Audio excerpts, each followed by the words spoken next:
అందరికీ నమస్కారం. ఏం లేదు, ఈరోజు మీకు చిన్న విషయం చెప్పాలని ఈ వీడియో చేశాను.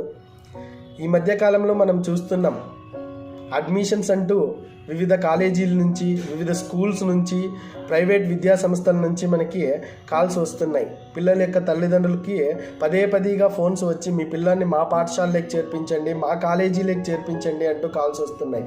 మీరు ఈ అడ్మిషన్స్ ప్రక్రియను నమ్మకండి. ఎందుకంటారా, మీరు ఈ అడ్మిషన్స్ ప్రక్రియను నమ్మి మీ పిల్లాన్ని వాళ్ళు చెప్పిన కాలేజీలోకి జాయిన్ చేస్తే మీకైతే ఏమీ రాదు, వాళ్ళకైతే మీ పిల్లాన్ని జాయిన్ చేసిన దానికి ఒక 1000 నుంచి 1500 రూపాయల దాకా కమిషన్ అయితే వస్తుందేమో.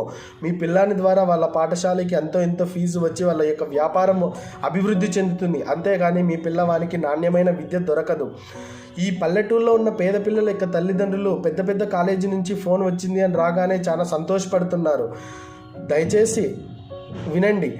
మీ పిల్లల్ని వాళ్ళ యొక్క మాటలు నమ్మి మీరు జాయిన్ చేస్తే ఆ పిల్లల్ని మళ్ళీ మీరు వెళ్ళిన తర్వాత 2 నెలల తర్వాత ఆ కాలేజీలోకి వెళ్ళి చూస్తే మీకు కాల్ చేసిన వ్యక్తి కూడా కనపడ్డు. మీ పిల్లల్ని ఒకవేళ కాలేజీలోకి జాయిన్ చేయాలి అనుకుంటే అది మంచిదా, చెడుదా, దూరమా, దగ్గర, పెద్దదా, చిన్నదా అనేది మీరు మీ ఫ్రెండ్స్ యొక్క పిల్లలను, రిలేటివ్స్ యొక్క పిల్లలను అడిగి తెలుసుకోండి. అంతేకాని ఈ అడ్మిషన్స్ ప్రక్రియలో కూరుకుపోకండి. దయచేసి పిల్లల యొక్క తల్లిదండ్రులు అందరూ ఈ అడ్మిషన్స్ ప్రక్రియను నమ్మకండి. Thanks for all.